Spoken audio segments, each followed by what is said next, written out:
의문의 살인 사건은 옛날이나 지금이나 많은 사람들의 관심을 불러일으키는 소재입니다. 그래서 수십 년 전에 만들어진 영국의 셜록 홈즈라는 소설이 아직도 인기를 끌고 있었습니다. 죄송합니다. 우리나라의 화성 살인 사건처럼 오랫동안 미해결 사건으로 남아있었던 일들이 영화로 제작되기도 했습니다. 그러나 그 일을 직접 당한 피해자 입장에서는 너무 억울하고 황당한 일이 아닐 수 없습니다. 하루아침에 사랑하는 사람을 잃었는데 누가 무슨 이유로 죽였는지 그 이유조차 알 수 없기 때문입니다. 얼마나 안타깝고 화가 나는 일이겠습니까? 그래서 하나님이 이미 약 3,500년 전 신명기 21장 말씀을 통해서 이런 억울한 일을 당한 사람들을 위로하고 그들의 원한을 풀어주라고 명령하셨습니다. 그 말씀이 바로 오늘 본문 말씀입니다. 1절 다시 한번 읽어보겠습니다. 1절 시작. 내 하나님 여호와께서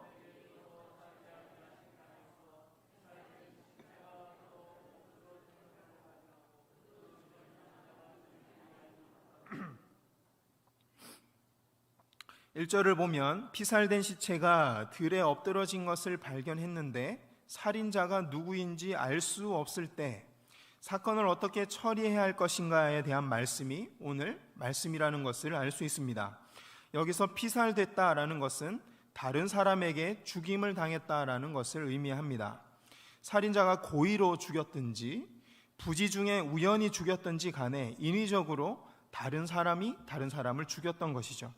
그런데 그 시체가 들에 엎드러져 있었다라고 말씀합니다. 여기서 들이라는 것은 사람이 경작하지 않은 땅, 인적이 드문 곳을 이야기합니다. 그러니까 살인자는 한적한 곳에서 살인 사건을 일으키고 목격자가 없는 것을 확인하고는 유유히 도망가 버린 것이죠. 지난 시간에 말씀드렸다시피 이스라엘 나라는 한 하나님을 섬기고 예배하는 신앙 공동체, 예배 공동체라는 점에서 다른 나라와 구별이 됩니다. 이런 관점에서 보면 살인 사건이 일으킨 사람도 이스라엘 사람으로서 예배의 일원이었던 것이죠. 살인자도 하나님과 율법에 대해 알고 있는 사람이었습니다. 만약 살인자가 사람보다 하나님을 두려워하고 하나님을 더 사랑하는 진짜 신앙인이었다면 누가 보든지 안 보든지 간에 정직하게 행동했을 것입니다. 형제 자매를 미워하는 마음을 내려놓고 계획적으로 살인을 일으키지 않았을 것입니다. 만약에 의도하지 않게 우연히 살인 사건이 일어났다면 관공서에 신고하고 자신이 짊어야 할 책임을 마땅하게 짊어졌을 것입니다. 그런데 오늘 본문에 등장하는 살인자는 아무런 책임도 지지 않고 무책임하게 사라져 버렸습니다. 하나님이 다 보고 계신데 아무도 모를 거라고 생각하고 도망가 버린 것이죠. 그렇다면 살인자가 도망가 버리고 난 후에는 누가 이 살인 사건에 대한 책임을 져야 하는 걸까요? 2절 3절 다시 한번 읽어보겠습니다. 시작. 너희의 장로들과 재판장들은 나가서 그 피살된 곳의 사방에 있는 성읍의 원근을 잴 것이요 그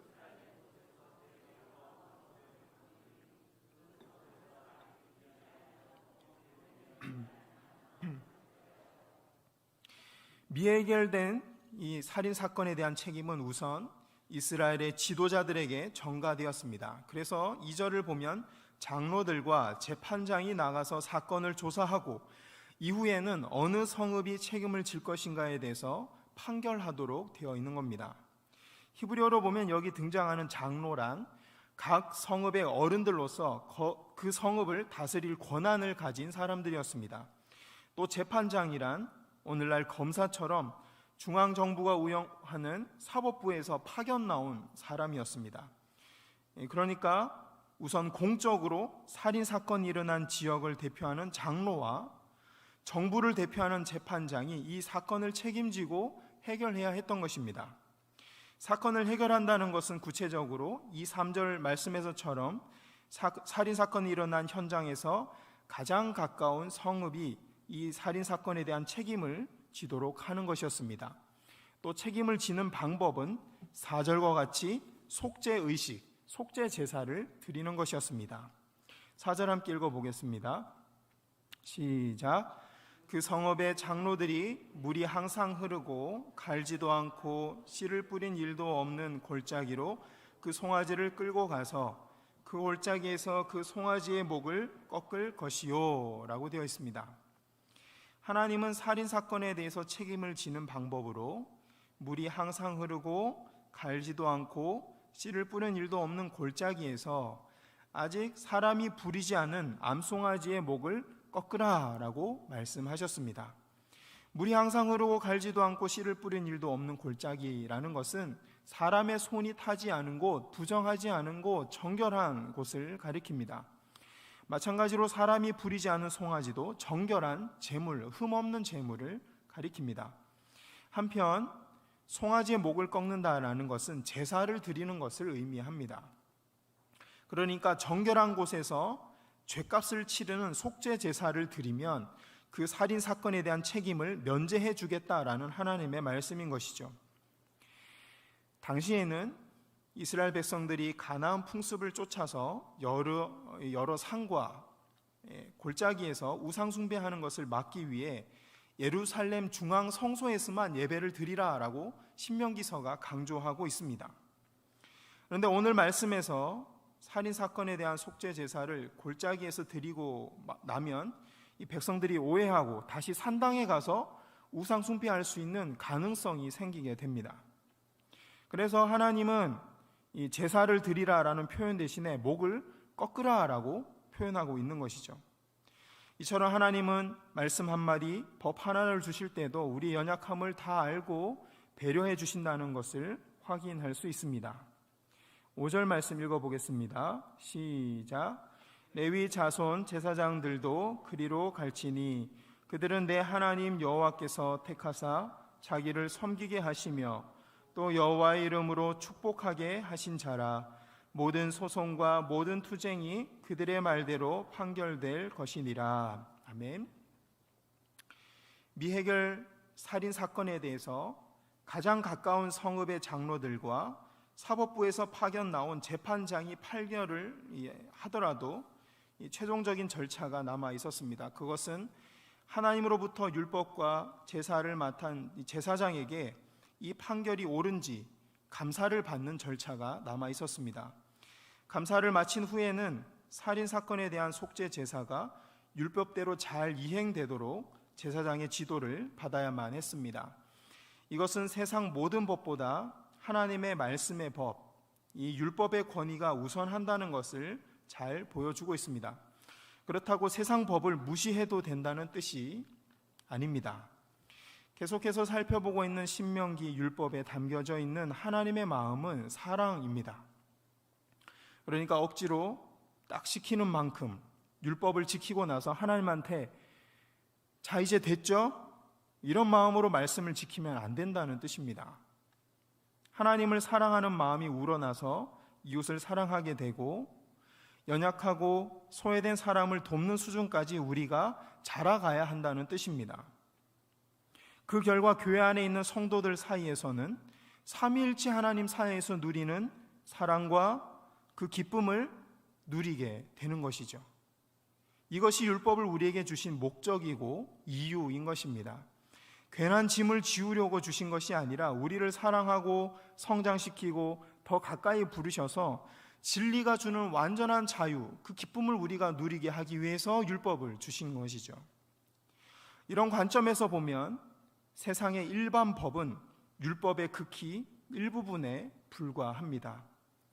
하나님을 사랑하는 마음으로 율법을 지키다 보면 자연히 일반 법들은 지키고 남는 삶을 살게 되는 것입니다. 일반 법은 인간이 지켜야 할 최소한의 법을 의미하는 것이고 율법은 하나님의 백성들이 사랑으로서 이루어 가야 할 최대한의 법이기 때문입니다. 그러므로 그리스도인들은 세상의 일반 법을 누구보다 존중하고 가장 먼저 지켜야 할 사람들입니다. 그리고 그 이상으로 율법에 담긴 사랑의 법을 실천하고 지켜나가야 할 사람들인 것입니다. 5절 말씀에서 한 가지 더 기억해야 할 것은 하나님의 용서와 축복은 하나님께서 택하신 제사장들을 통해서 이 땅에 임한다는 것입니다. 살인 사건에 대한 속죄와 그로 인한 하나님의 축복은 전적으로 하나님의 주권에 달려 있습니다. 그런데 눈에 보이지 않는 하나님은 그 주권을 눈에 보이는 제사장에게 위임하셨습니다. 사법권을 가진 재판장과 성읍을 다스리는 권세를 가진 장로가 보기에 제사장이 세상 물정도 모르는 것 같고 나보다 특별히 더 신앙생활을 잘하는 것 같지 보이지 않을 수도 있겠지만 하나님의 용서와 축복은 그 제사장을 통해서 이 땅에 임하는 것입니다. 그러므로 세상에서 아무리 높은 권세를 가지고 있고 아무리 많은 재물을 가지고 있다 하더라도 하나님이 택하신 종들을 존중하고 그들의 입에서 나오는 말씀들을 겸손하게 받아야 할 것입니다. 마찬가지로 제사장들도 자신들이 다른 사람들보다 더 뛰어나서 다른 사람을 축복할 권세를 받은 것이 아니라는 것을 기억해야 합니다. 세상 권세와 법과 지식 앞에 겸손해야 하는 것입니다. 제사장이 존귀한 이유는 하나님께서 이 땅에 하나님의 용서와 축복이 임하는 통로로 사용하신다는 그 한 가지에 있기 때문입니다. 세상 권세자들이 아무리 미련해 보여도 하나님께서 세상을 다스리기 위해서 택하신 그릇이기 때문에 존중해야 합니다. 또 제사장들의 신앙생활이 나보다 더 거룩할 게 없어 보이더라도 하나님께서 성도들의 죄를 용서하시고 축복하기 위해 택하신 사람들이기 때문에 존중해야 하는 것입니다. 예수님도 사람들 눈에 흠모할 만한 것이 없는 모습으로 이 땅에 오셨습니다. 그때 외모로 예수님을 판단하고 출신 지역으로 예수님을 배척하고 신분과 계급으로 예수님을 낮춰봤던 사람들은 하나님에 대해 깨달을 수도 없었고 축복을 받을 수도 없었으며 결국 구원에 이를 수 없었습니다. 똑같이 복음을 들어도 겸손하게 하나님의 말씀을 듣고 순종하기 원하는 사람만이 복음을 듣는 귀가 열리고 복음을 받아들일 믿음이 생겼습니다. 오늘날도 마찬가지입니다. 복음은 누구에게나 공평하게 주어지지만 그것을 하찮게 여기는 사람은 받아들일 수도 없고 구원을 받을 수도 없습니다. 교회 안에서도 성도 모두에게 똑같은 복음이 전해지지만 그것을 겸손한 마음으로 받아들이고 얼마나 순종하는가에 따라서 나타나는 복음의 능력은 천차만별입니다. 이런 원리는 율법에 포함되어 있는 세상 법에도 적용됩니다. 나라의 질서와 안전을 지키기 위해 마련된 법은 모두가 똑같이 지켜야 되고 모두에게 똑같이 주어져 있습니다. 겸손하고 이웃을 사랑하는 마음으로 그 법을 지키는 사람은 그 법으로부터 보호를 받게 될 것입니다. 하지만 교만하고 이기적인 사람이 법을 어기면 그 법은 무서운 심판으로 돌아오게 되어 있습니다. 법을 지키는 사람에게 법은 자신의 권리를 보장해주고 위험으로부터 보호해주는 도구가 되는 것입니다. 하지만 법을 어긴 사람에게는 법이 징계와 심판의 도구가 되고 마는 것입니다. 하나님은 이렇게 세상의 법이 눈에 보이는 모습으로 우리에게 적용되는 것을 통해서 눈에 보이지 않는 하나님의 법과 심판이 어떻게 이루어질 것인지에 대해서 가르쳐주고 계신 것입니다. 그러므로 그리스도인들은 세상 법을 잘 따름으로 세상 법의 보호를 받아 누리며 겸손한 마음으로 말씀의 인도하심을 받으며 살아가야 할 것입니다. 그 가운데 우리의 평안한 신앙생활이 있고 복음을 전하는 신앙생활이 가능하기 때문입니다. 디모데전서 2장 1절에서 4절은 그런 삶이 하나님 보시기에 선하고 받으실 만하다라고 말씀하고 있습니다. 1절에서 4절 말씀 함께 읽어보겠습니다. 시작. 그러므로 내가 첫째로 권하노니 모든 사람을 위하여 간구와 기도와 도고와 감사를 하되 임금들과 높은 지위에 있는 모든 사람을 위하여 하라. 이는 우리가 모든 경건과 단정함으로 고요하고 평안한 생활을 하려 함이라.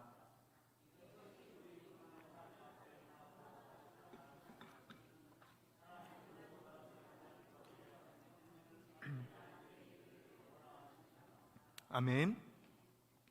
이 말씀을 통해서 보면 그리스도인들은 나만 말씀 잘 지키고 나만 법을 잘 지켜서 혼자 구원받으면 끝나는 인생이 아닙니다. 그리스도인들은 교회 공동체에 대한 책임을 질 뿐만 아니라 사회적인 책임을 부여받은 사람들인 것입니다. 디모데전서 2장 2절 말씀처럼 임금과 나라와 나라를 다스리는 사람들을 위해 기도하고 그들이 제시하는 정책들을 존중해야 할 의무가 있는 사람이 바로 그리스도인인 것입니다. 이로써 우리에게는 평안한 신앙생활이 주어지고 불신자들에게는 진리가 전해진다라고 성경이 말씀하고 있습니다. 그래서 오늘 본문에 등장하는 이 범인을 알 수 없는 살인 사건에 대한 책임도 이스라엘 공동체가 함께 감당하도록 하나님이 말씀하고 계십니다. 하나님은 전지전능하십니다. 즉 하나님은 누가 죽였는지 그 살인자를 다 알고 계십니다. 그럼 하나님께서 당장 그 살인자를 모두가 보는 앞에서 심판하시면 될 텐데 왜 침묵하고 계시는 걸까요? 하나님은 살인자가 짊어져야 할 죄에 대한 책임을 나라를 대표하는 재판장과 지역을 대표하는 장로와 말씀을 맡은 제사장이 감당하도록 하고 계십니다.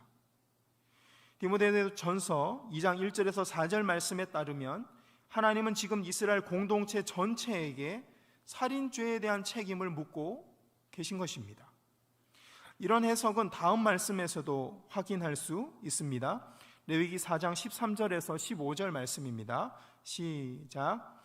만일 이스라엘 온 회중이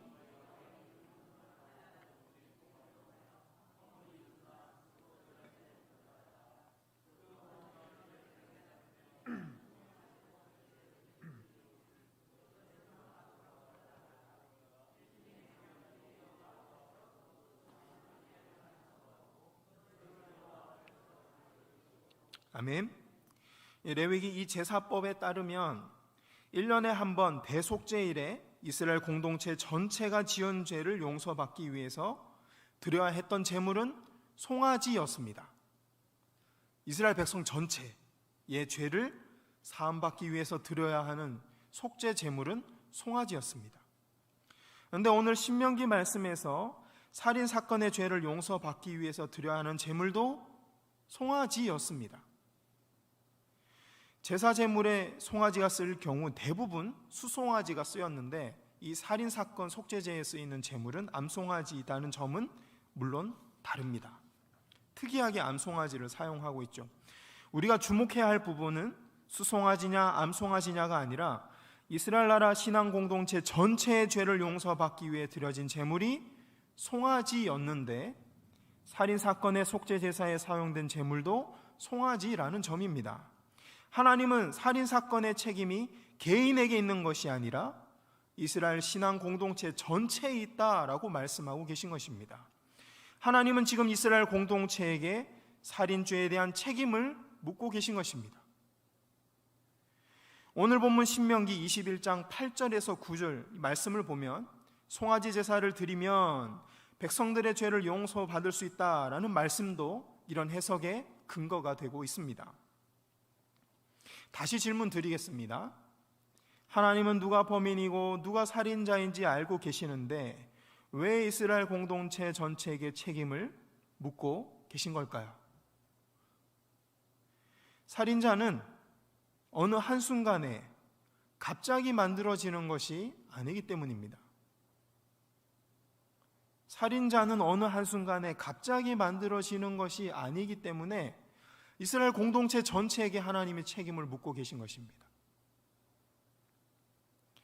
도피성 법에서처럼 우연한 사고로 사람을 죽이는 일은 갑자기 발생할 수도 있겠지만 의도적으로 계획을 세워서 사람을 죽이는 살인자는 하루아침에 만들어지는 것이 아닙니다.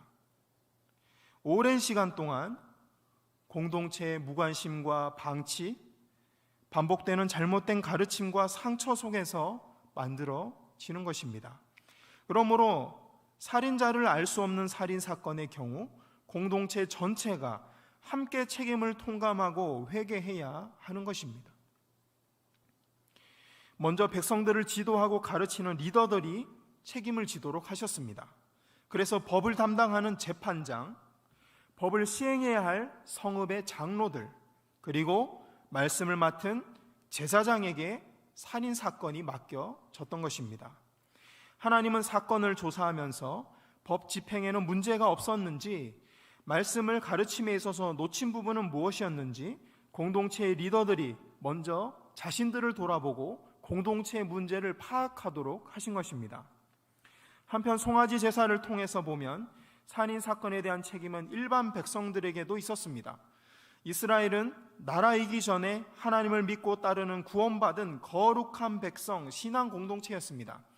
그런 공동체 안에서 의도적으로 살인을 하는 사람이 나타났다는 것은 그 공동체가 정화 능력을 잃어버리고 죄로 물들어 있다는 반증이기 때문입니다. 공동체가 연약하고 상처받은 영혼들에게 무관심했으며 사회 문화가 죄로 물들어가는 것을 보고도 쉬쉬하며 방치해왔다는 반증이기 때문입니다. 심리학에 이런 말이 있습니다. 마음을 터놓고 대화할 사람, 그 한 명만 있으면 자살하지 않는다 라는 말이 있습니다.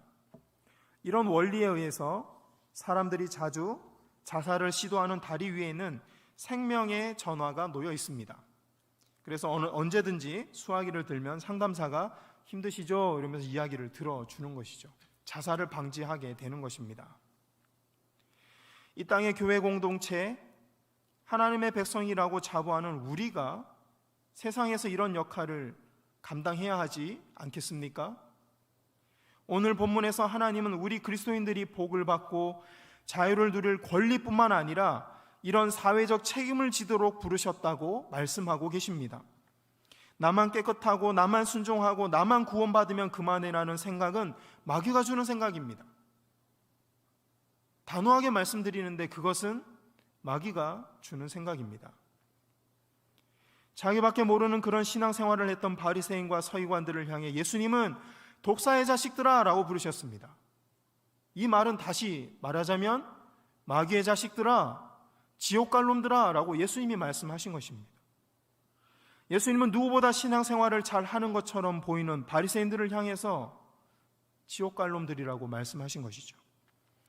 사회적 책임을 감당하지 않고 연약한 자들을 돌보지 않는 그들의 신앙생활을 질책하신 것입니다. 그래서 예레미야 선지자는 하나님 앞에 순종한 것밖에 없었지만 귀족으로서, 선지자로서, 이스라엘 공동체의 일원으로서 이스라엘의 우상 숭배와 모든 죄를 짊어지고 울며 불며 하나님 앞에 끊임없이 회개 기도를 드렸습니다. 예레미야 선지자는 마치 자기 죄인 것처럼 이스라엘 백성들의 죄를 회개했다라고 성경에 기록되어 있는 것입니다. 그래서 100년 전에 수많은 선교사님들이 우상과 악습에 빠져있는 이 조선이라는 나라를 찾아와서 목숨을 걸고 복음을 전했습니다. 우상 숭배는 우리가 했는데 우리를 위해 그들이 회개하고 그들이 병원을 세우고 우리를 계몽시키기 위해 그들이 교회를 세우고 학교를 세웠던 것입니다. 이제 우리가 그 한 사람이 돼야 할 때입니다. 신천지를 통해 드러난 이단 문제나 하나의 문화처럼 퍼져가고 있는 동성애 문제에 대해서 그리스도인으로서 사회적 책임을 통감하고 기도해야 할 때입니다. 또한 코로나로 지쳐있는 사회 구성원들을 돌아봐야 할 때입니다. 함께 나눴던 디모데 전서 2장 말씀에 따르면 우리가 그리스도인으로서 사회적 책임을 감당할 때 평안한 신앙생활을 하게 될 것입니다. 우리가 사회와 문화를 위해 기도하고 섬기는 것이 바로 우리 교회와 가정을 돌보는 일인 것입니다. 이것이 바로 하나님 나라를 세워가는 일입니다.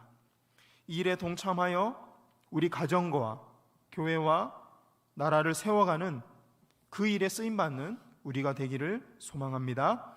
기도하겠습니다.